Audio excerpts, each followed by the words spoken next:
Assalamualaikum warahmatullahi wabarakatuh. Perkenalkan, kami dari kelompok 1 terdiri dari Randy Priantoko, Atanal Hidayat, Muhammad Farid Darmawan, Dalla Puspitasari, dan yang terakhir adalah Siti Maria Upah. Di sini saya akan membahas tentang peran media massa dalam komunikasi pembangunan.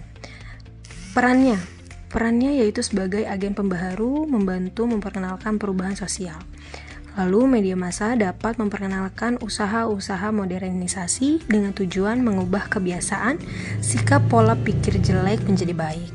Lalu membantu mempercepat proses peralihan masyarakat tradisional menjadi modern serta menyampaikan kepada masyarakat mengenai program-program pembangunan nasional. Menurut Lauswell, terdapat 5 komponen dalam proses komunikasi. Yang pertama adalah who say. Who say ini siapa gitu, komunikator. Lalu say what ini terdiri dari pernyataan umum, ide, informasi, opini, dan pesan. Lalu in which channel, yaitu media komunikasi. Lalu ada to whom, yaitu sang komunikannya gitu. Lalu terakhir ada with what effect, yaitu hasil dari penyampaian tersebut.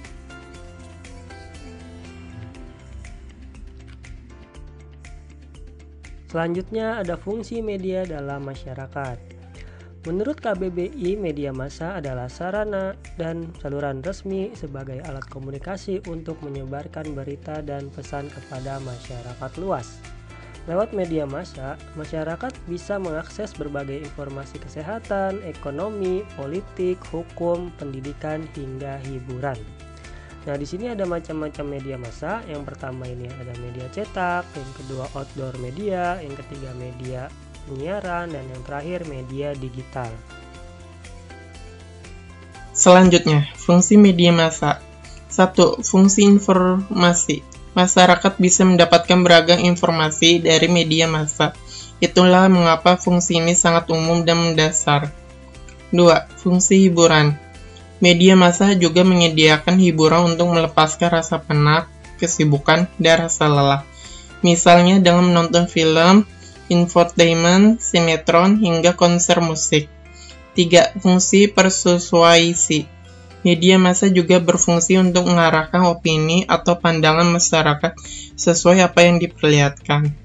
4. Fungsi korelasi. Selain memberikan informasi, media massa juga membantu mencari kemungkinan korelasi suatu peristiwa yang sedang terjadi dengan peristiwa sebelumnya.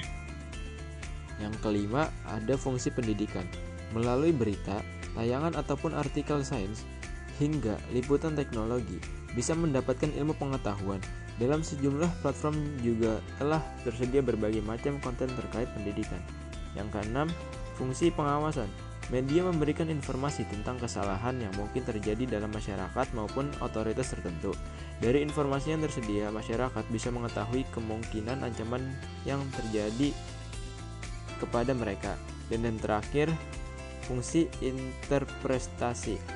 Media bisa digunakan sebagai sarana untuk membantu masyarakat memahami sebuah peristiwa maupun persoalan yang muncul. Media massa digunakan sebagai alat untuk menjelaskan sesuatu sehingga masyarakat lebih mudah memahaminya. Misalnya, iklan layanan masyarakat soal pentingnya vaksin COVID-19. Yang terakhir, media sebagai motor perubahan. Komunikasi pembangunan merupakan sebuah media yang mendekatkan masyarakat dengan pembangunan. Kenyataannya di Indonesia, keberadaan media massa dapat membantu penyampaian informasi mengenai pembangunan kepada masyarakat. Media massa dapat berfungsi sebagai jembatan informasi antara pemerintah dengan masyarakat, karena penyebaran informasi melalui media massa dinilai cukup efektif untuk mengetahui informasi satu dengan lainnya. Media massa juga dapat menjadi kontrol sosial bagi perkembangan kehidupan masyarakat, serta kontrol bagi pengambilan kebijakan oleh pemerintah. Sekian dari kelompok kami. Jika ada kesalahan kalimat yang salah, kalian bisa tuliskan di kolom komentar di bawah ini. Lalu jangan lupa untuk klik like serta share kepada teman-teman lainnya untuk menambah wawasan kita bersama. Sekian dari saya. Assalamualaikum warahmatullahi wabarakatuh.